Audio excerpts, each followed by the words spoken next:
টি-20 ক্রিকেটে এই মুহূর্তে ভারতের অন্যতম সেরা ফিনিশার রিঙ্কু সিং ওদের জাতীয় দলের জার্সি গায়ে আন্তর্জাতিক ক্রিকেটেও যথেষ্ট সফল তিনি। রিঙ্কুকে বিশ্বকাপের মূল দলে সুযোগ না দেয় অনেকেই হয়েছেন হতাশ, আর রিঙ্কু হতাশা ঝেড়ে এখন কেকেআরের অনুশীলনে মনোযোগী। আইপিএলে Mumbai Indians Kolkata night Riders match শুক্রবার। ভারতের মুম্বাই থেকে অর্ণব বাপির পাঠানো রিপোর্ট। তবু আশা বেঁধে রাখি, আসলে কি আশা বেঁধে রাখতে পেরেছেন রিঙ্কু সিং? হঠাৎ মরু ঝড়ের কবলে পড়ে তার যে স্বপ্ন ভেঙে গেছে, সেই হতাশা রিঙ্কু লুকাবেন কি করে? চোখের জলের লাগাম টেনে তিনি হয়তো হাসবেনও, তবু বিশ্বকাপের মূল দলে থাকতে না পারার কষ্ট নিশ্চয়ই তার বুক ভেঙে চুরমার করে দিচ্ছে। বুকে শেরের মতো করে বিচ্ছে সেই ব্যথা।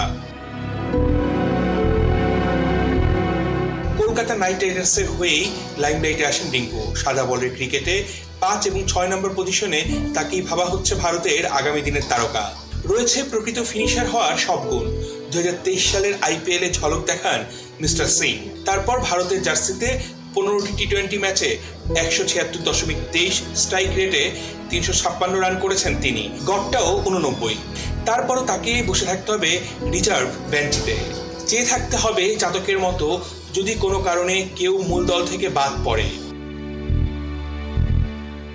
ভারতীয় নির্বাচকদের এমন আচরণের চোটে লাল দেশটির অনেক সাবেক ক্রিকেটার। ফর্ম বিবেচনায় রিঙ্কুকে বিশ্বকাপ স্কোয়াডে না রাখা অনেকের কাছেই চরম বোকামি। শেষ দিকের ওভারে অনায়াসে যে কোনো বোলারের বল মাঠের বাইরে পাঠাতে পারেন কেকেআরের এই ক্রিকেটার। কেবল রিঙ্কু নয়, তার পরিবারের সদস্যদেরও বুকের ভেতরেও বইছে হতাশার ঝড়। দল ঘোষণার আগে কিনে রাখা মিষ্টিও যে কাউকে খাওয়ানো হলো না, ফোটানো হলো না বহু আবেগে কেনা আতশবাজি।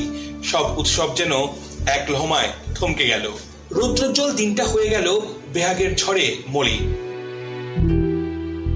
চলার পথে বাধা আসবেই, তাই বলে থেমে যাওয়ার উপায় নেই। রিঙ্কু সিং এর ফোকাস এখন শুক্রবার মুম্বাই ইন্ডিয়ান্সের ম্যাচকে ঘিরে। এই ম্যাচটা শাহরুখের কেকেআরের জন্য খুবই গুরুত্বপূর্ণ।